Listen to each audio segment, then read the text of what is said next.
ആദ്യ കാലങ്ങളിൽ അയാൾക്ക് ഭയങ്കര ഡിസയറൊക്കെ ശുക്രൻ കൊണ്ടേ കൊടുത്താലും നിക്കടാ അവിടെ എന്ന് പറഞ്ഞിട്ട് ഈ ശനി പിടിച്ചു നിർത്തും. അപ്പോൾ ശനി പക്ഷെ സ്റ്റെബിലിറ്റി തരുന്ന ആളാണ്. ഇപ്പം ശനി ദശയിൽ നമുക്ക് എന്തെങ്കിലും വീട് വയ്ക്കാൻ പറ്റിയാൽ അത് നമ്മുടെ കഠിനാധ്വാനം കൊണ്ട് മാത്രമേ നമുക്ക് വെക്കാൻ പറ്റുള്ളൂ. ശനി അതല്ല, വളരെ പ്രാക്ടിക്കലായിട്ട് നിലത്ത് നിന്ന് അവനെ ഉയർത്തും. കുജൻ എന്ന് പറഞ്ഞാൽ ഭയങ്കര അഗ്രസീവ്, ആക്ഷൻ ഓറിയന്റഡ് ആയിട്ടുള്ള ആളാണ്. രാജയോഗം കൊണ്ട് എൻ്റെ ജാതകത്തില് ചുമ്മായാണ്, ഇത് ജ്യോതിഷം ശരിയല്ല.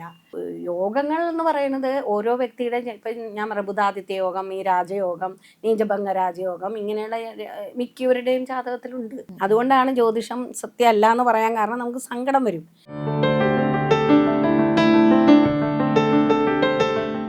നക്ഷത്രങ്ങളുടെ ഭാഷയും ഗ്രഹങ്ങളുടെ സന്ദേശങ്ങളും ജീവിതത്തിൻ്റെ വഴികളിൽ വെളിച്ചമേകുന്ന പുണ്യം ബൈ ഇന്ത്യ ലൈവിൻ്റെ ഈ ആത്മീയ ജ്യോതിഷയാത്രയിലേക്ക് സ്വാഗതം.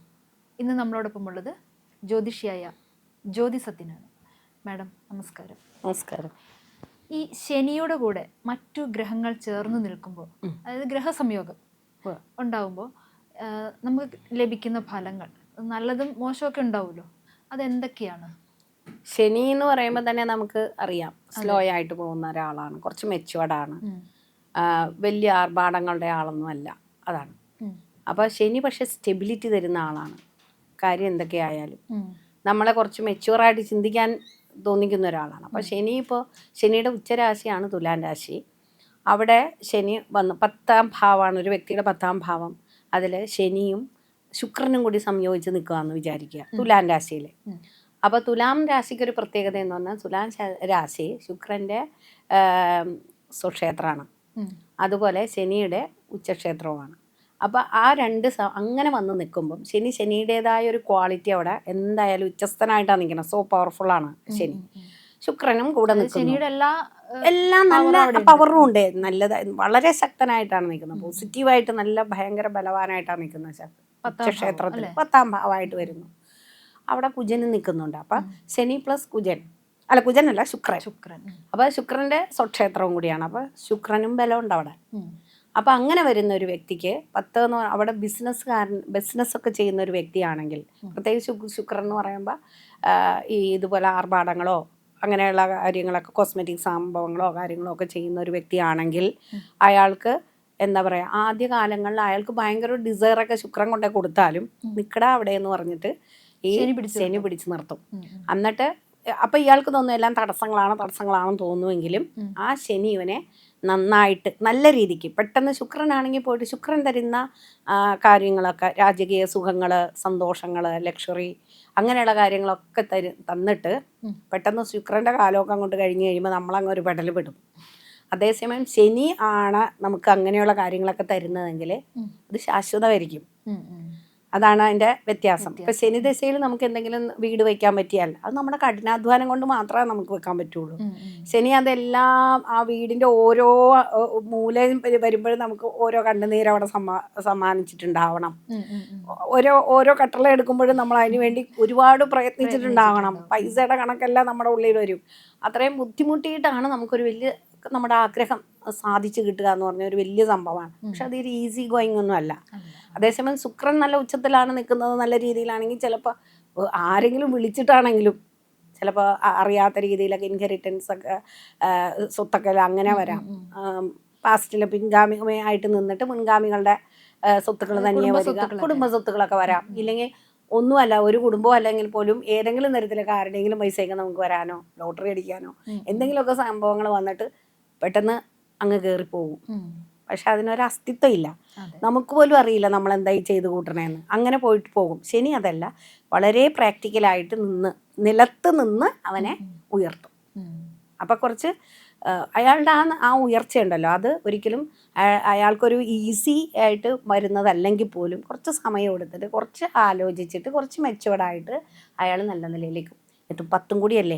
അപ്പോൾ തീർച്ചയായിട്ടും വളരെ സ്റ്റേബിൾ ആയിട്ടുള്ള നല്ലൊരു ബിസിനസ്സുകാരനാകാനോ അല്ലെങ്കിൽ നല്ലൊരു വ്യക്തി ആയിട്ട് മാറാനും 10 ആകുമ്പോഴത്തേക്കും അതേപോലുള്ള സംഭവങ്ങൾ, ഇപ്പോൾ ശുക്രനുമായിട്ട് കണക്റ്റഡ് എന്ന് പറയുമ്പോൾ മോഡലിങ്ങോ അല്ലെങ്കിൽ സിനിമയിലോ അങ്ങനെയൊക്കെ വരാം.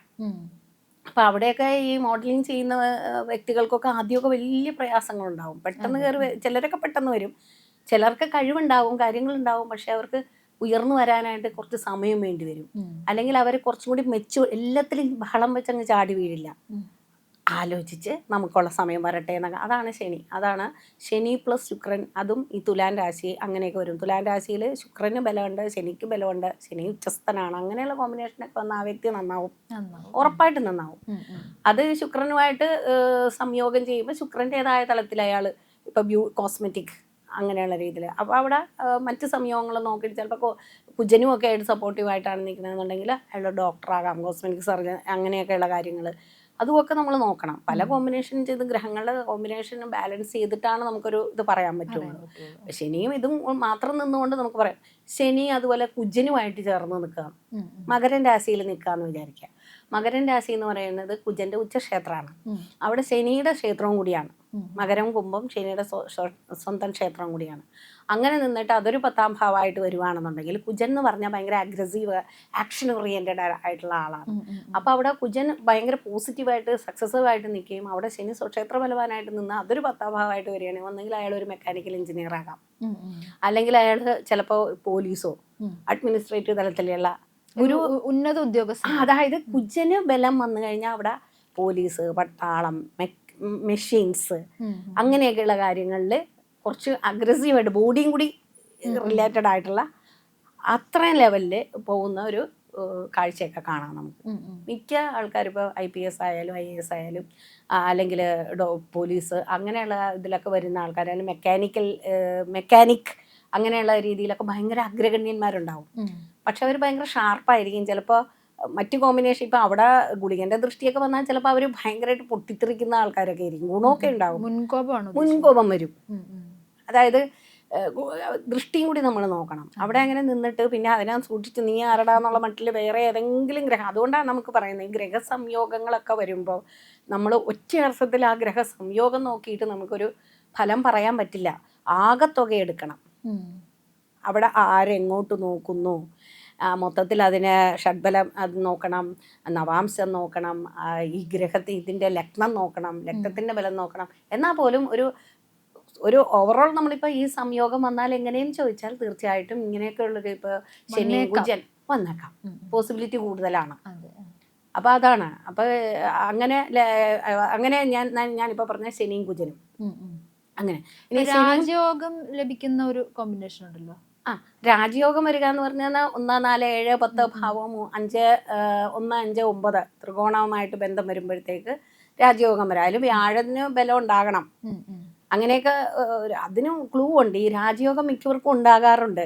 എല്ലാ ജാതകങ്ങളും മിക്ക ജാതകങ്ങളിലും ഉണ്ട്. എന്നിട്ട് പറയും രാജയോഗം ഉണ്ട് എൻ്റെ ജാതകത്തിൽ, ചുമ്മായാണ്, ഇത് ജ്യോതിഷം ശരിയല്ല എന്ന് പറയും. അതല്ല, കോമ്പിനേഷൻ കൊണ്ട് നമുക്ക് രാജയോഗം എന്നൊക്കെ എഴുതി വെച്ചാലും ആ രാജയോഗം 2 പേർക്ക് രാജയോഗം പറഞ്ഞാൽ ഒരാൾ ചിലപ്പോൾ നന്നായിട്ടുണ്ടാവും, ഒരാൾ ഒന്നും ആയിട്ടുണ്ടാവില്ല. അത് ആ പ്ലാനറ്റിൻ്റെ ഡിഗ്നിറ്റി നോക്കണം, ലഗ്നത്തിൻ്റെ ബലം നോക്കണം, വ്യാഴം എങ്ങനെ നിൽക്കുന്നത് നോക്കണം, വ്യാഴത്തിൻ്റെ അങ്ങനെ ഒരുപാട് കാര്യങ്ങൾ നോക്കിയാൽ മാത്രമേ നമുക്ക് ആ രാജയോഗം കറക്റ്റ് വന്ന് വീഴുമോ. ഇയാൾക്ക് ചിലർക്ക് പാർഷ്യലായിട്ട് മാത്രം അനുഭവിക്കും. നീചഭംഗ രാജയോഗം പറയും. അപ്പോൾ ചിലർക്ക് അത് കുറച്ച് കഴിയുമ്പോൾ ഭയങ്കര ഹൈക്കായിട്ട് പോകുന്ന ആളുകളുണ്ട്, ഭയങ്കര ഉയരത്തിൽ പോകും. ചിലർക്കൊന്നും ഉണ്ടാവില്ല, സാമാന്യതയിൽ നിന്ന് കുറച്ചൊരു വ്യത്യാസം വരും. അത് പാർഷ്യലാണ്. അപ്പോൾ ഈ യോഗങ്ങൾ എന്ന് പറയുന്നത് ഓരോ വ്യക്തിയുടെ, ഇപ്പം ഞാൻ പറയാം ബുധാദിത്യ യോഗം, ഈ രാജയോഗം, നീചഭംഗ രാജയോഗം, ഇങ്ങനെയുള്ള മിക്കവരുടെയും ജാതകത്തിലുണ്ട്. പിന്നെ അതുപോലെ ചന്ദ്രമംഗള യോഗം, ഇതൊക്കെ ഉണ്ട്. അപ്പോൾ എന്ന് പറഞ്ഞുകൊണ്ട് എല്ലാവർക്കും ഒരേപോലെ വരുന്നില്ല. അതാണ്. അപ്പോൾ അങ്ങനെ വരുമ്പോൾ തീർച്ചയായിട്ടും നമ്മൾ വിചാരിക്കുന്നത് ജ്യോതിഷം ശരിയല്ല എന്നൊരു ധാരണയിലേക്ക് നമ്മൾ പോകും. കാരണം ആദ്യം നമ്മളൊരു ജാതകം എടുക്കുമ്പോൾ നമ്മൾ തീർച്ചയായിട്ടും നോക്കുന്നത് നമ്മൾ എന്തൊക്കെ യോഗം ഉണ്ട് കുട്ടിക്ക് എന്ന് ചോദിക്കും ജാതകം എഴുതുമ്പോൾ. അപ്പോൾ നമ്മളിങ്ങനെ ഈ ജാതക രാജയോഗമുണ്ട്, ചക്രവർത്തി യോഗമുണ്ട്, ഇങ്ങനെയെല്ലാം നമ്മൾ പറയുമെങ്കിലും അത് പ്രോപ്പറായിട്ട് കിട്ടാതെ വരുമ്പം ശരിക്കും അത് ജ്യോതിഷത്തിൻ്റെ കുഴപ്പമാണെന്നാണ് പറയുന്നത്. അപ്പോൾ രാജയോഗങ്ങൾ നമുക്ക് സ്പെസിഫൈ ചെയ്ത് പറഞ്ഞാലും അതിനപ്പുറത്തേക്ക് കുറേ കാര്യങ്ങളും കൂടി നോക്കണം. ഗ്രഹങ്ങളുടെ ഒരു ബാലൻസും കാര്യങ്ങളെല്ലാം നോക്കിയിട്ട് ഓവറോൾ അങ്ങനെ മാത്രമേ നമുക്കൊരു ടോട്ടൽ റിസൾട്ട് പറയാൻ പറ്റുള്ളൂ. അതാണ് അതിൻ്റെ ഒരു രീതി. അപ്പോൾ ശനി ആരുമായിട്ട് കൂടി നിൽക്കുന്നു അല്ലെങ്കിൽ രാജയോഗം ഉണ്ട് ജാതകത്തിലെന്ന് പറഞ്ഞുകൊണ്ട് ആ വ്യക്തി രാജാവാകണമെന്ന് ഒരു നിർബന്ധവും ഇല്ല, ആകില്ലെന്നും പറയാൻ പറ്റില്ല. അത് ആകത്തുകയാണ്. അതാണ് അതിൻ്റെ രീതി. അതുകൊണ്ടാണ് ജ്യോതിഷം സത്യമല്ല എന്ന് പറയാൻ കാരണം നമുക്ക് സങ്കടം വരും. നമ്മൾ ജാതകം നോക്കുമ്പോൾ തീർച്ചയായിട്ടും ഇത്രയേറെ യോഗങ്ങൾ എഴുതിയിട്ടും ഒന്നും അനുഭവത്തിൽ വരുന്നില്ല എന്ന് പറയുമ്പോൾ നമുക്ക് ഇത് ശരിയല്ല എന്നുള്ളതല്ല, അതല്ല. അത് ഉണ്ടെങ്കിൽ തീർച്ചയായിട്ടും ആ മൊത്തം ഗ്രഹങ്ങൾ ഒന്ന് അനലൈസ് ചെയ്തിട്ട് അതിൻ്റെ ആകത്തുക അത് വെച്ചിട്ടേ പറയാൻ പറ്റുള്ളൂ.